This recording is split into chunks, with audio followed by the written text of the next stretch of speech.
상담을 하러 사람들이 옵니다. 그러면은 제가 늘 이야기를 할 때 무엇을 이야기하냐면 여러분들에게 여러분들이 여기 왜 왔는지는 나한테는 중요하지 않다라는 얘기를 굉장히 많이 합니다. 즉 상담을 왜 왔냐? 상담을 온 이유가 있을 거 아니에요. 자, 그러면 대부분들이 뭐를 얘기합니까? 내가 힘들고 심리적으로 어려움을 겪는 것들을 이야기합니다. 요 관련되는 거. 저는 이것 때문에 왜 왔냐고 물어보진 않아요. 당연히 힘드니까 치료하려고 왔을 거예요. 자, 그러면은 일단은 이야기하지 마세요. 라고 이야기를 합니다. 왜 그러냐 그러면은 이 상담에 관련되어 있는 부분이 이 치료자가 붙게 되면 이제 문제가 생겨요. 자, 상담은 굉장히 중요한 역할을 합니다. 그래서 상대방의 지금 현재 상황에 관련되는 이야기를 듣습니다. 그리고 필요한 트라우마라든가 또는 그 사람들이 갖고 있는 어려움이 무엇인지를 요거를 알아가지고 뭘 해주냐면 이 내용들에 관련되어 있는 거를 긍정적으로 그래서 다시 원래대로 내 감정 상태라든가 그 다음에 내 심리 상태를 회복하는 용도로 쓸 때 그래서 긍정적으로 전환시켜주는 역할을 하는 게 상담입니다. 굉장히 중요한 거예요. 필요하고. 자, 여기까지는 누구나 다 알아요. 그리고 일반적인 심리 상담실에서 누구나 다 이렇게 하고 있어요. 자, 그러면은 제가 왜 상담을 안 하느냐? 그러면 요거는 누구나 다 해요, 지금. 이거는 여기 굳이 안 와도 일반적인 상담실이라든가 코칭하는 곳이라든가 이런 쪽에 가게 되면은 누구나 다 해줘요. 그런데 여기를 올 때는 좀 다르거든요. 왜 그러냐면 우리가 치료를 필요로 하는 이 상담에 총 4가지 단계가 있다는 걸 사람들이 모르기 때문에 그래요. 자, 그러면은 제일 먼저 내가 어디에 속하는지를 먼저 알아야 돼요. 제일 먼저 스트레스와 내가 지금 스트레스와 이 상처로 인해서 힘들은지 그래서 누군가와 갈등이 생기고 또는 직장에서 갈등이 생겨서 어려움을 겪고 있다든가 또는 내가 부부간이 됐던 아니면은 형제 자매간이 됐던 친구간이 됐던 누구 인간관계상에서 어딘가에 이런 어려움을 겪고 있는데 요럴 때는 뭐가 필요하냐면은 어려울 때 요런 거를 갈등이라고 우리가 표현하거든요. 내적 갈등이라고 그러는데 요런 내적 갈등을 겪고 있을 때 그거를 긍정적으로 전환해주는 바로 힐링이 필요해요. 요 힐링, 전환해지는 거거든요. 그래서 스트레스와 상처를 치료하는 법이에요. 힐링법이라 해서 그냥 전환만 시켜주는 게 아니라 요 스트레스를 제거시키는 것, 즉 치료하고 상처를 치료하는 힐링에 관련되는 방법이 들어갑니다. 자, 그런데 요게 갈등을 겪고 있고 이런 어려움을 겪고 있다가 스트레스가 또는 상처가 어느 한 특별한 방향으로 해가지고 문제를 야기시키게 되면은 심리의 문제를 야기시키면 진화를 한다 그랬습니다. 두 번째 어디로 진화를 하냐면 심리 장애가 발생을 합니다. 이 얘기는 무슨 얘기냐면 요 심리 장애가 발생을 하는데 요거는 우리가 3개의 심리 중에 한 개가 장애를 일으키는 거예요. 한 개가. 그래서 심리가 장애를 일으키는데 3개 중에 한 개의 장애가 일어납니다. 그러면 이 한 개가 장애가 일어나게 되면 인식을 할 때 장애가 일어나면 요거를 인식장애라고 하고 기억에서 장애가 일어나면 감정기억장애라고 표현하고 그 다음에 표현에서 장애가 일어나면은 중독증 또는 인격장애라든가 생각에 관련된 제반적인 의식장애라든가 이런 것들이 발생을 하게 됩니다. 그래서 인식장애는 대체적으로 이제 많이 우리가 나타나는 게 공황장애라든가 그 다음에 이 기억장애는 감정기억장애라 해서 우울증이 나타난다든가 이게 왜 그러냐면 특정한 갈등에서 또는 대립관계라든가 그 다음에 내가 어려움을 겪고 있다가 어느 순간에 나도 모르는 사이에 율로 발전을 한 거거든요. 그래서 특정한 이 3개 중에 하나를 오류를 일으키는 거예요. 정신병이 아닙니다. 오류를 일으켜버리는 거예요. 그래서 인식이 장애가 생기든 기억이 장애가 생기든 표현이 장애가 생기든 하나가 장애가 발생을 합니다. 자, 그럴 때는 바로 요 힐링에서 긍정적으로 전환하려고 해도 전환이 안 돼요. 왜 그러냐? 이미 고장이 나와. 즉 이미 장애가 발생했기 때문에 그래요. 자, 그리고 난 다음에 요게 좀 더 진화를 하고 좀 더 방치된 상태에서 치료가 되지 않은 상태에서 오래 가다 보면은 세 번째로 어디로 가면 중증 심리장애로 들어갑니다. 자, 중증 심리장애로 들어가게 되는데 요 중증 심리장애는 어떤 형태냐면 인식과 기억과 표현에 분명히 3개의 심리가 있는데 왜 중증이라고 하냐면 2개가 고장나는 거예요. 2개가 장애가 발생을 하는 겁니다. 그래서 인식이 장애가 발생을 하거나 또는 표현이 장애가 이 두 개가 발생하거나 기억에서 일로 발생하거나 이 세 개 중에 하나가 문제가 생겨도 힘들어 죽겠는데 두 개가 문제 생기니까 어떻게 되겠어요? 더 힘들어지겠죠. 굉장히 일상생활 자체 이때부터는 일상생활에 굉장히 어려움을 많이 겪습니다. 물론 이 심리장애에서도 고통을 느끼는 경우에는 일상생활에 어려움을 굉장히 많이 느껴요. 근데 그거보다 더 강력하게 느끼는 게 바로 이 중증심리장애인데 여기는 생사가 오고 갈 때도 있어요. 가끔 가다가.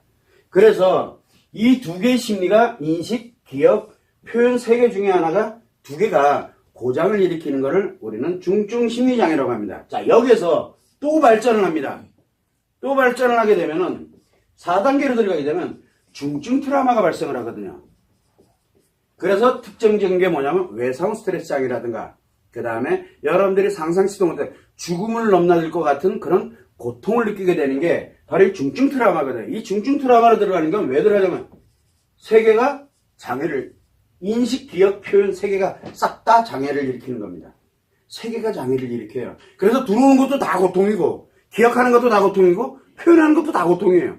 뭘 해도 고통이에요. 그러니까 방법이 없는 거예요. 자, 그런데 요 2단계부터 3단계, 4단계에 넘어가는 데까지는 이 힐링법 가지고는 치료가 불가능합니다.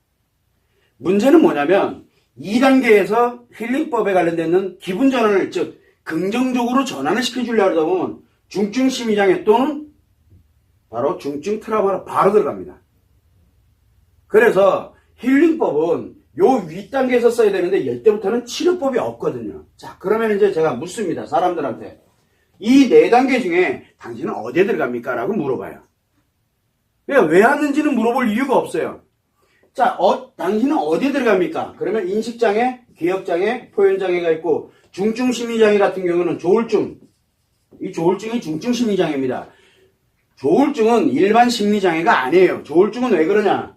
예를 들어서 우울증과 그 다음에 표현장애인 중독증이 두 개가 동시에 발생하는 거를 그래서 우울증과 조증을 넘나드는 거예요. 그러면서 점점점 커져갑니다. 조울증. 그래서 10년이 지나도 20년이 지나도 점점점 악화되면 악화됐지 이게 완화되질 않아요. 한번 들어가면은. 그래서 이 조울증 같은 경우 그 다음에 히스테리 여자들에게 흔히 나타나는 히스테리라든가 그 다음에 남자들한테 또 나타나는 분노조절장애 남자들의 분노조절장애가 바로 여자들의 히스테리와 같아요. 정신이 갑자기 획 나가는 거예요. 그냥 순간적으로 나가요. 어떤 사람들은 정신병원에 입원할 정도로 정신이 나가버립니다. 우리는 그걸 뭐라 그럽니까? 기질적인 게 아니라 심리적인 조현병이라고 합니다. 여기서는 흔히 나타나는 현상들이에요. 조울증 있는 사람, 히스테리 있는 사람, 분노조절장애 있는 사람 그리고 그 사람들은 이미 조현병을 갖고 있는 거예요. 즉 기질적으로 뇌에 문제는 없는데 심리적으로 문제 있는 사람들이 왜냐하면 두 개의 장애가 오고 갈 때 중간에서 나타나는 현상 두 개가 동시에 나타나는 현상이 바로 정신이 나가거든요. 그래서 내가 뭘 하는지를 몰라요. 짧은 사람들은 순간적으로 그 다음에 긴 사람들은 한 달, 두 달씩 정신이 아예 없어버려요. 그러니까 생각 자체를 못해요. 자, 이런 형태로 만들어지는 현상이 생기고 그 다음에 이 중증 트라우마 같은 경우에는 뭐냐면 외상 스트레스 장애. 외상 스트레스 장애는 종류를 여러분들이 쭉 찾아보면 나옵니다. 요 외상 스트레스 장애에 관련되는 종류 나열해주고 그리고 난 다음에 외도 트라우마 그리고 난 남자인 경우에는 중증 성 트라우마인 성기능 장애. 자, 이렇게 딱 해놓습니다. 그리고 조울증이라든가 여기에서 이게 3년 이상을 넘어갔다. 그러면 중증 트라우마로 발전하게 되어 있습니다. 무조건. 그만큼 고통스러운 거기 때문에 그래요. 자, 여기에서 이거 가지고 있는 사람들이 보통 3년 이상을 지나가게 되면 중증 트라우마로 들어오게 되는데 중증 트라우마로 들어왔다는 얘기는 뭐냐면 생사를 넘나들고 있다는 얘기거든요. 언제 무슨 일이 어떻게 발생할지 몰라요. 그러면 살을 열으면 내가 살을 열으면 타인을 공격을 해야 돼요. 근데 본인은 타인을 공격한다고 생각을 안 해요.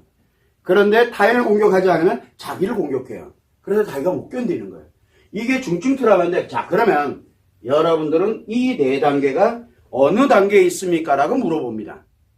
그러면은 그래야 그런데 내가 이 사람들이 여기서 왜 왔느냐 라는 걸 제가 물어야 될 이유는 없거든요. 왜 왔느냐는 거 묻고 싶질 않아요. 어쨌든 온 사람이 상담을 온 내담자가 여자다 남자다만 알면 돼요. 일단은 남자 여자 치료법이 다르기 때문에 남자 여자인데 어느 단계에 있느냐라는 거를 제가 먼저 살펴봅니다. 근데 1단계에 있다 그러면 여기 안 오셔도 됩니다. 우리 바우처 제도 운영하고 있고 주변에 관련된 굉장히 많은 상담실인데 그쪽에 가시면 충분히 치료되니까 그쪽으로 가세요라고 제가 돌려보냅니다.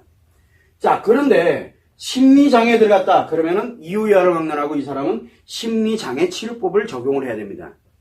치료법이 따로 있어요. 근데 현존하는 치료법은 없습니다. 우리가 인지치료법, 그 다음에 행동치료법, 인지행동치료법 해가지고 나와 있는 게 굉장히 많아요. 어떤 땡땡 테라피 같은 경우 이거는 다 여기에 들어갑니다. 그런데 우리가 지금 현존하고 있는 인지치료법이나 행동치료법, 인지행동치료법은 심리장애 치료법이 아닙니다.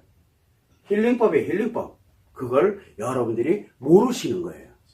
자, 그래서 요 관련되는 내용을 가면은 요거는 그대로 가서 여러분들이 그냥 일반적인 상담실 가서 치료하시면 됩니다라고 얘기를 해요. 자, 그 다음부터는 내가 어느 단계에 들어갔냐 그러면 거기에 맞도록 치료를 하면 돼요. 근데 심리장애 치료법과 중증 심리장애 치료법과 그 다음에 중증 트라우마 치료법이 전혀 다릅니다. 하나 고장났을 때와 2개 고장났을 때와 3개가 고장났을 때 치료하는 방법이 틀려요. 근데 사람들은 그걸 모르거든요. 그래서 이 중에 어떤 겁니까? 라고 물어봅니다. 그러면 어떤 사람들은 중증 트라우마인 것 같습니다. 또 어떤 사람은 심리장애인 것 같습니다. 이런 식으로 이야기를 합니다. 또 어떤 사람은 저는 해당이 되는 게 하나도 없는데 이미 다 치료해서요. 근데 왜 왔는데요? 라고 이야기를 합니다. 그건 조금 이따 설명하도록 하고 요거에 관련된 내용을 하게 되면은 요 치료법, 그 다음에 중증 심리장애 치료법, 그 다음에 중증 트라우마 치료법을 권합니다. 이거를 권해요. 자, 이렇게 권하면서 제가 하는 말이 있어요. 그러면은 사람들이 저한테 물어봅니다. 선생님, 이거는 관심이 없어요. 제가 아무리 설명을 해도 관심이 없어요. 중요한 건 뭐냐? 왜 내 얘기 안 들어주냐라고 얘기를 합니다. 오면은 제일 먼저 하는 얘기가 내 얘기를 좀 들어달라 그래요. 이거를 알아야 치료할 거 아닙니까? 그거는 일반 여기 힐링 상담에 익숙해져 있는 그리고 전 세계 모든 상담이 다 힐링 상담에 맞춰져 있는데 거기서 쓰는 방법이에요. 여기 심리장애로 들어가는 서부터는 그 이야기를 꺼내는 순간부터 이게 점점 악화가 돼요. 커지고 그래서 하면 안 된다는 얘기를 계속 하는데도 그래도 계속 그런데요. 요 얘기를 합니다. 자, 그러면 제가 설명을 드립니다. 어떤 설명을 드리냐면 자, 과거가 있어요. 내 얘기는 뭡니까? 이게 과거예요. 과거. 내 얘기는 과거지 현재 얘기가 아니에요. 내 얘기는 과거입니다. 요 과거가 뭐를 만듭니까? 지금 현재 심리를 만들겠죠. 아니죠. 여기에 심리장애가 됐던 중증심 뭔지는 모르지만 이 현상이 나옵니다. 그러면 요 심리가 나오게 되는데 요 심리는 인식이 있고 기억, 표현이 있습니다. 요 분명히 요 상태가 나옵니다. 자, 그러면 이 과거의 어떤 일 때문에 인식장애가 됐던 기억장애가 됐던 표현장애가 됐던 하나가 장애가 생겼던 3개 다 장애가 생겼던 뭔가 장애가 생겼을 거 아니에요. 그걸로 인해서 지금 현재 뭐가 나옵니까? 어려움이 나옵니다. 현재 고통이 나옵니다. 자, 이런 형태가 만들어지는 게 원래 여러분들도 다 알 거예요. 이거는 누구나 다. 자, 그러면 한번 보죠. 현재 심리에 관련되는 사항은 왜 발생했습니까? 발생한 이유. 과거 때문에 발생한 건 맞아요. 뭔지는 몰라요. 과거 때문에 발생을 했어요. 이게 원인이에요. 이게 결과고. 자, 그러면은 지금 현재 어려움을 겪고 고통을 겪는 건 왜? 원인이 뭘까요? 원인은 아주 간단해요. 심리에 장애가 왔기 때문에 어려움을 겪는 거예요. 하나가 왔는지 2개가 왔는지 3개가 왔는지는 모르지만 여기 심리 장애로 인해서 뭐가 나냐면 현재 어려움을 겪게 되는 이 결과가 나온 거거든요. 원인은 여기 있어요. 자, 그러면은 여러분들이 볼 때 뭘 가야 되냐면 이 원인은 이 결과를 토대를 하고 이 원인은 이 결과를 가지고 갑니다. 자, 그런데 심리 장애에 관련되어 있는 부분을 우리가 예전에는 요 심리 장애가 아닌 상태이기 때문에 과거 거를 가지고서 이야기를 들어서 현재 어려움이 있는 거를 간단하게 전환만 시켜주면 됩니다. 인식 쪽에서든 그 다음에 기억 쪽에서든 표현 쪽에서든 전환만 시켜줬으면 됐거든요. 그런데 지금은 이 중에 하나가 고장을 일으키고, 즉 장애를 일으키고 있는 거예요. 이미 장애가 일어난 지가 꽤 된 거예요. 문제가 아니에요. 자, 그러다 보니까 이 원인을 가지고서 자꾸 이 결과를 찾아요. 이게 익숙해져 있으니까. 그러다 보니 과거의 어떤 원인 때문에 지금 네가 이런 고통을 느낀다라는 식으로 계속 분석해 들어가기 시작을 합니다. 백날 분석해보라래. 과거 어떤 일 때문에 생긴지 아무도 모르거든요. 왜? 심리가 장애가 발생이 되면은 과거에 그거와 연결되어 있던 모든 것들도 다 문제화시키거든요. 원래는 그러지가 않았는데. 근데 대부분은 그걸 몰라요. 그러다 보니까 어디서 찾냐면 이 원인을, 이 결과에 대한 원인을 어디에서 찾냐면 바로 이 과거에서 찾는 게 지금 하고 있는 바로 상담기법이에요. 자, 그런데 여기서는 이걸로는 해결이 불가능하다는 것을 이제 분명히 힐링법에서는 되는데 심리장애 치료법을 들어가면서부터는 안 된다라는 게 정해져 있는 거예요. 자, 그래서 과거는 필요 없다. 왜? 원인이 여기 있으니까. 아, 하나 고장났구나, 두 개가 났구나, 세 개 났구나. 그러면 이 중에 하나가 고장났으면 하나를 원래대로 회복을 해놓으면 어떻게 돼요? 하나를 원래대로 회복해 놓으면 과거에 이 사람이 어떻게 살아왔던 뭐가 만들냐면 현재의 어려움과 고통이 사라지게 됩니다. 그리고 심리가 원래대로 돌아가기 시작을 한다는 얘기죠. 이게 이 치료법이 아주 단순해요, 어떻게 보면은. 그런데 사람들은 이거를 얘기해도 아, 그러네요, 이해는 됩니다. 그런데요, 제 얘기는 또 들어줘야죠. 이렇게 얘기했는데도 제 얘기를 들어다. 이 얘기가 과거 얘기라고 이렇게 얘기했는데도 이 얘기를 합니다. 돌아버리겠어요. 그래서 계속 제 얘기 들어주세요. 그런데요, 제가 요 과거 요거 설명을 또 해줍니다. 아, 네, 알겠습니다. 그런데요, 제 얘기 요거 가지고 1시간 얘기합니다. 그리고 결론을 내립니다. 제가 진짜 말 그대로 그 사람들이 계속 그 얘기만 합니다.